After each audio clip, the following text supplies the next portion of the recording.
Hello everyone, hope you're doing well. Today we're back looking at the French vehicles which are on the Gaijin.net store on discount. The Somua SM is one of the ones which is on discount, and this one is very good. Basically take an AMX-50 and add a bunch of armor to it. That's a Somua SM. It has a 4-second reload, so if you screw up a shot you usually have time to be able to fire another one. And also the shell itself, being an AP one, it does actually have quite a good amount of penetration behind it. So as long as you don't run into specific heavies, you can pretty much donk on anything that you want. At the same time, it has pretty good gun depression, even though it's a very high silhouette.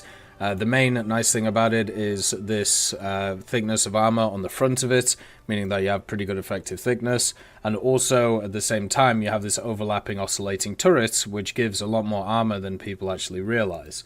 The other nice thing about it is its mobility. Even though it's a heavy tank, it still gets access to 40 kilometers an hour because it has this pretty beefy engine for a 60-ton vehicle, and it can move around at a decent click. Also, if your turret gets popped, usually you can survive because you have the ammo in an autoloader for the 4-second reload and also 2 crew here.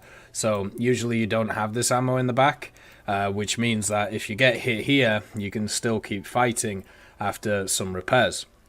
The vehicle itself is a heavy though, so it doesn't get access to like artillery or scouting or any of those nice things, and also the SP cost can be pretty high for it, but usually it can still do pretty well. They did nerf this lineup though, the 7.3 by moving some things up to 7.7, but in general the rank 4 and 5 French vehicles are incredibly fun. Highly mobile, most of them with autoloaders, most of them with very good rounds. 7.7 is a very strong BR, 7.3, which the Somua is at. You have the AMX-30 the Char 25T, and also the Foch and the AML-90 that you can run with it. So you can have a really nice kind of light tank setup, which you can, run around and have a bit of fun in. The only thing it's kind of struggling with is the AA portion, but you do have a few planes that you can run with it to try and circumvent that issue. So the Somua itself, as a vehicle, has a lot of positives to it. It's pretty fun to play. Not the best French lineup, obviously 7.7 is better, but 7.3 is still pretty good. Also, the actual rewards on it are not as high as some other vehicles, but you do have to remember it is a rank 4. The AMX-30 Super is also on offer, and one of the main criticisms that this vehicle has had for the longest time is that its lineup isn't very good around it. Basically, you have the A3s for France, which of course, it's a very good lineup, but they're not good in an up tier, apart from maybe the AMX-30 DCA is a little bit better with its APDS and also ability to kill helicopters, but these two, the Brennus and the B2, are no good in an up tier. So basically you have to use this thing as just by itself and kind of do well with it. It also doesn't have great air support, which doesn't really favor it either. But the AMX-30 Super now has a companion, the AMX-32-105. And this basically means that you have at least a 2-vehicle lineup, which helps out the Super quite a lot, meaning that it might actually be a better purchase than it was before. What the AMX-30 Super is a standard AMX-30 with access to no 20mm, a upgraded engine, and also a 2-plane stabilizer, which makes a big difference for the vehicle.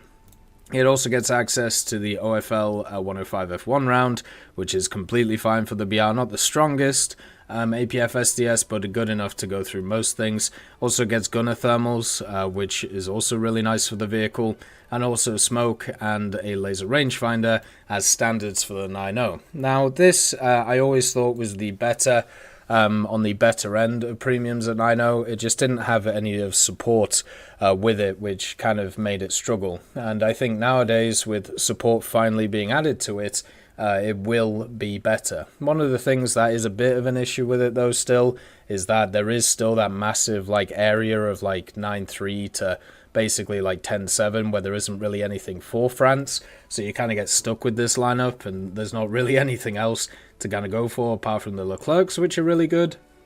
But hopefully in the future, stuff like the AMX-40 and things like that will get a bit of support, so therefore it'll make a little bit more sense grinding with this thing. Another thing to also note is the French ground tech tree is one of my favorite in the game. Like, rank 1 is terrible, rank 2 is very good, rank 3, 4, 5, and 6 are all incredibly good with many enjoyable vehicles. So getting a premium I don't think is actually kind of necessary for France. You can kind of just grind through the tech tree.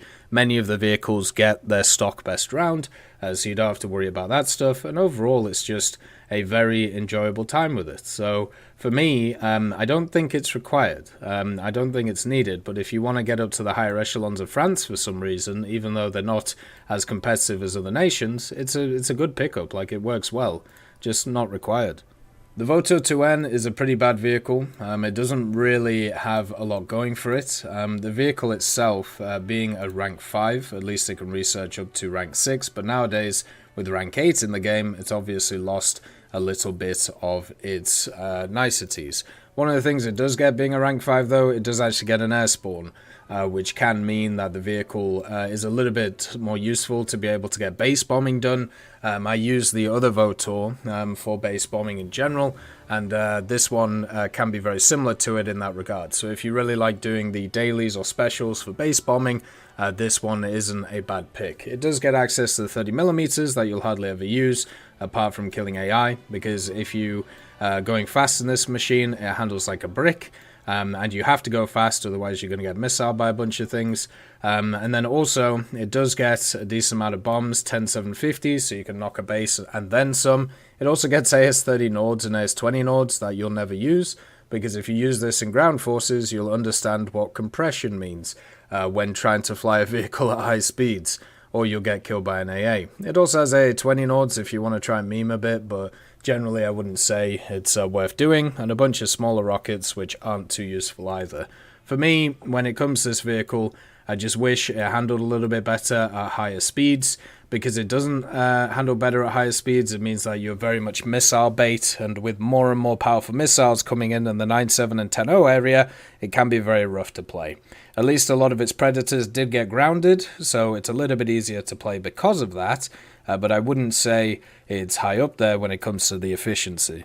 So when it comes to the Dassault Milan, this one is an oddity. So technically the performance of this vehicle is of a 10.7 when it comes to its engine performance and usual flight performance. But when it comes to its actual munitions and also its other abilities, it's actually more like a 9.3, which is why it ends up at a 9.7 BR and in a very odd space. This vehicle is not one which is going to fit everybody's playstyle because of how it generally plays. It does have access to bombs, which is quite nice, so you can fell a base. Also gets access to AIM-9Bs, so you can dogfight afterwards, and therefore in something like a ground situation, the Milan might actually work pretty well, because, you know, you can bring along the big boomers, you can drop them with the CCIP and do pretty well. You also get an AS-30 Nord if you want to donk something. But when it comes to its air-to-air capability, it doesn't get access to countermeasures, which is a big, unfortunate thing for the vehicle, and only gets 2 AIM-9Bs plus 2 30mm defers, which, if you're in a scenario where you're picking off targets or in a one-on-one scenario, then this thing can work very well, kind of similar to the J35A. But the issue is, in especially aerialistic, those one-on-one scenarios nowadays are a lot less because of how powerful missiles have got around the BR that the Milan is at. So, for certain areas of the game, or for certain situations, it's incredibly strong. For many others, which are seen as more meta ways of playing, it's incredibly weak. So, there is very much a difference in how people see this and how people play this, and that can be a little bit rough for general players. So this is not a vehicle for everybody. This is very much more of a specialist vehicle. If you know how to tactically set up in an aerialistic battle, and you're okay with sometimes being found out every once in a while, and you're okay with playing a little bit patient and getting into different positions, waiting for the initial battle to go, and then picking off targets, the Milan can work very well. If you don't do that and you want to play more aggressive and you want to be the leader of the team and kind of push people forward, then the Milan is not going to work at all. You might as well use something like the Mirage 3E at that point. But overall, I think it can be useful. It's just not going to be to everybody's taste. As always, I hope you have a wonderful day.